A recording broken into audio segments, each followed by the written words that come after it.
Hi friends. நான் financial investments and mutual ஃபண்ட்ஸை பற்றி நான் வீடியோ போட்டுக்கிட்டு இருக்கேன் யூடியூப்பில். என்னோட சேனல் இது வரைக்கும் சப்ஸ்கிரைப் பண்ணல, சப்ஸ்கிரைப் பண்ணிடுங்க. வாங்க வீடியோக்குள்ளே போகலாம். ஸோ இன்றைக்கி நம்ம பார்க்க போகிறது ஃபார்மா இண்டஸ்ட்ரியில் இப்போது கன்சிடர் செய்யக்கூடிய அளவில் இருக்கிற ஸ்டாக்ஸை பற்றி தாங்க. ஏன் ஃபார்மா இண்டஸ்ட்ரின்னு கேள்வி வரலாம். ஃபார்மா இண்டஸ்ட்ரி தான் வந்து ஃப்யூச்சரில் நல்ல growth இருக்கிற ஒரு இண்டஸ்ட்ரி. ஏன்னா மெடிசின்ஸ் இல்லாமல் நம்மளால் இனிமேல் ஃப்யூச்சரில் உயிர் வாழ முடியாது. அப்படி மெடிசின்ஸ் வேணும் அப்படின்னா நிறைய கம்பெனிஸை டிபெண்ட் பண்ணி தான் இருக்கிறோம். அப்படி இருக்கும்போது கம்பெனியோட growth வந்து ஆட்டோமேட்டிக்காகவே வந்து ஃப்யூச்சரில் இன்க்ரீஸ் ஆகிட்டு தான் இருக்கும். அதை நம்ம வந்து லேட்டாக ரியலைஸ் பண்ணி இன்வெஸ்ட் பண்ணியிருக்கலாமோன்னு யோசிக்கிறதுக்கு பதிலாக இப்போயே ஏன் இன்வெஸ்ட் பண்ணக்கூடாது அப்படின்னு நம்ம யோசிச்சு நம்ம இன்வெஸ்ட் பண்ணுறதுக்கு ஒரு நல்ல ஆப்பர்ச்சுனிட்டி இப்போ கிடைச்சிருக்குன்னு நான் சொல்லுவேன். ஏன்னா லாஸ்ட் 1.5 மந்த்தாக நம்ம வந்து மார்க்கெட் ரொம்ப டவுனில் இருக்கிறதுனால நிறைய ஸ்டாக்ஸ் வந்து கரெக்டாக இருக்குது. அதில் நான் ஒரு 2 ஸ்டாக்ஸ் மட்டும் நல்ல வேல்யூவில் இருக்கிற ஸ்டாக்ஸ் மட்டும் எடுத்துகிட்டு வந்திருக்கேன். வாங்க வீடியோக்குள்ளே போய் பார்க்கலாம். நீங்கள் ஏதாவது ஒரு பங்கு வாங்க போகிறீங்கன்னா அந்த பங்கு இருக்கிற இண்டஸ்ட்ரியோட ஆவரேஜ் பி/இ ரேஷியோ என்னன்னு செக் பண்ணிக்கணும். ஏன்னா அதை பேஸ் பண்ணி தான் அதோட வேல்யூ வந்து ஓவர் வேல்யூடா இல்லை வந்து அண்டர் வேல்யூடா இருக்கான்னு செக் பண்ண முடியும். இப்போ பார்த்தீங்கன்னா ஃபார்மா இண்டஸ்ட்ரியோட லாஸ்ட் 5 இயர்ஸ் டேட்டா இங்கே கொடுத்துருக்காங்க. அதாவது 28.2லேருந்து 27.1க்கு பி/இ ரேஷியோ ரெடியூஸ் ஆயிருக்கு.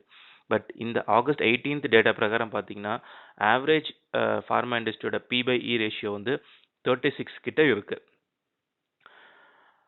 இதை எப்படி கால்குலேட் பண்ணுவாங்கன்னு பார்த்தீங்கன்னா உங்களோட market value price per share divided by company earnings per share, இப்படி தான் டிவைட் பண்ணி உங்களுக்கு ஒரு வேல்யூ கொடுப்பாங்க.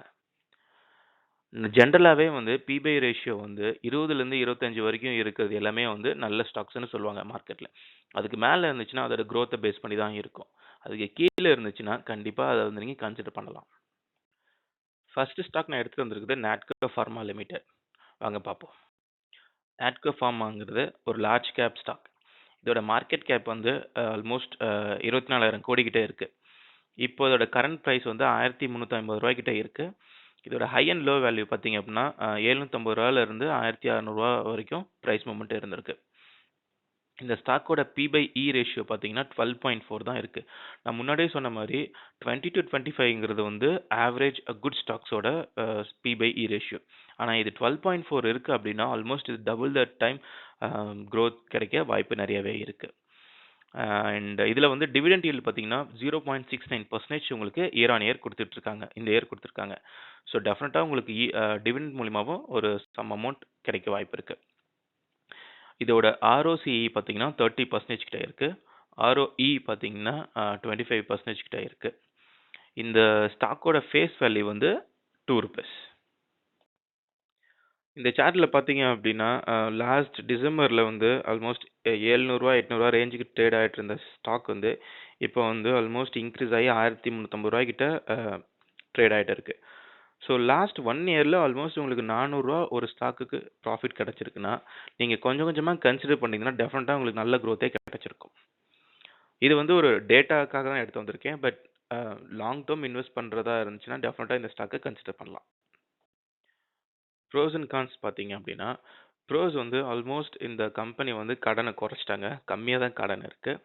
செகண்ட் வந்து பார்த்தீங்கன்னா இவங்க வந்து ப்ராப்பராக டிவிடெண்ட் 25% கிட்ட கொடுத்துக்கிறதுனால உங்களுக்கு டிவிடெண்ட் மூலியமாகவும் earn பண்ண முடியும்.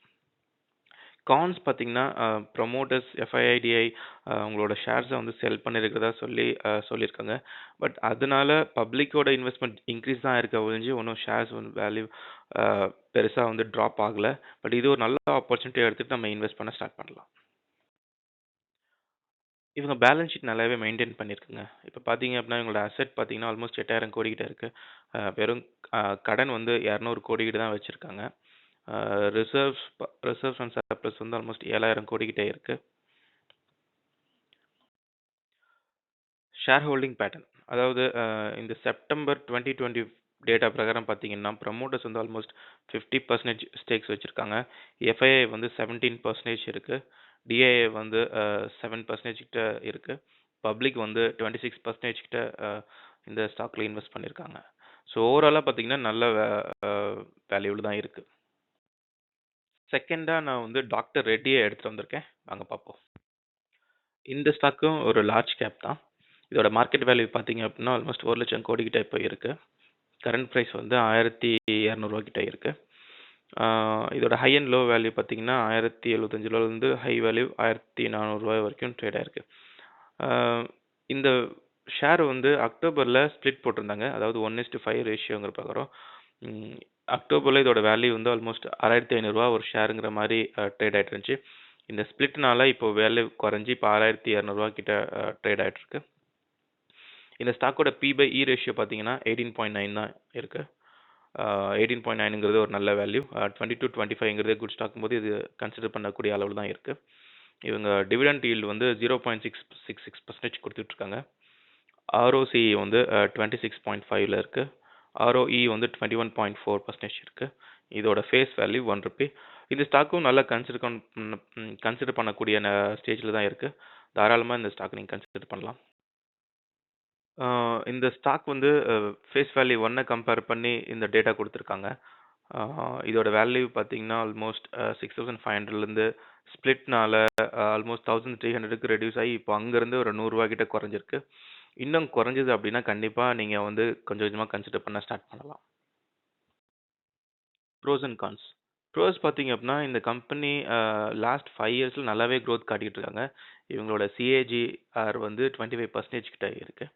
கான்ஸ் பார்த்தீங்கன்னா ரீசெண்ட் டைம்ஸில் நல்ல ப்ராஃபிட் இருந்ததுனால FII சேல் பண்ணிட்டு போயிட்டாங்க. அதனால கொஞ்சம் டவுன்ஃபால் இந்த ஸ்டாக்ல இருந்திருக்கு. உங்களுக்கு என்ன ப்ரோஸ் அண்ட் கான்ஸ் இருக்குன்னு நினைக்கிறீங்களோ அதை கீழே கமெண்ட் பண்ணுங்க. இவங்களும் பேலன்ஸ் ஷீட் நல்லாவே மெயின்டைன் பண்ணிட்டு இருக்காங்க. இவங்களோட அசெட் வேல்யூ பார்த்தீங்க அப்படின்னா 46,000 கோடி கிட்ட இருக்கு. பாரோயிங் லெவல் 5,000 கோடி கிட்ட இருக்கு. ரிசர்வ்ஸ் வந்து 30,000 கோடி கிட்ட வச்சிருக்காங்க. அவங்களுக்கு பேலன்ஸ் ஷீட்ல வேற ஏதாவது இன்ஃபர்மேஷன் தெரிஞ்சுக்க வேணும் அப்படின்னு நினைச்சீங்கன்னா கீழே கமெண்ட் பண்ணுங்க. இந்த ஸ்டாக்கோட ஷேர் ஹோல்டிங் பேட்டர்ன் பார்த்தீங்க அப்படின்னா செப்டம்பர் 2024 பிரகாரம் ப்ரமோட்டர்ஸ் வந்து ஆல்மோஸ்ட் 27% வச்சிருக்காங்க. FII வந்து கொஞ்சம் செல் பண்ணதுனால 27% குறைஞ்சிருக்கு. DII FII செல் பண்ண DII வாங்க அப்படி தான் போயிட்டுருக்கு இப்போ மார்க்கெட் ட்ரெண்டு. ஆல்மோஸ்ட் இவங்க DII ஸ்டேக் வந்து இன்க்ரீஸ் பண்ணியிருக்காங்க. பப்ளிக் வந்து 24.2% கிட்ட வச்சுருக்காங்க இப்போதைக்கு. அதர்ஸில் வந்து 0.16% இருக்குது. இந்த வீடியோவோட எண்டுக்கு வந்துட்டோம். இப்போ நம்ம டிஸ்கஸ் பண்ண இந்த 2 ஸ்டாக்ல நீங்கள் எந்த ஸ்டாக் சூஸ் பண்ணுவீங்க, என்ன ரீசன் அப்படிங்கிறத கீழே கமெண்ட் பண்ணுங்கள். Thank you friends. Bye bye.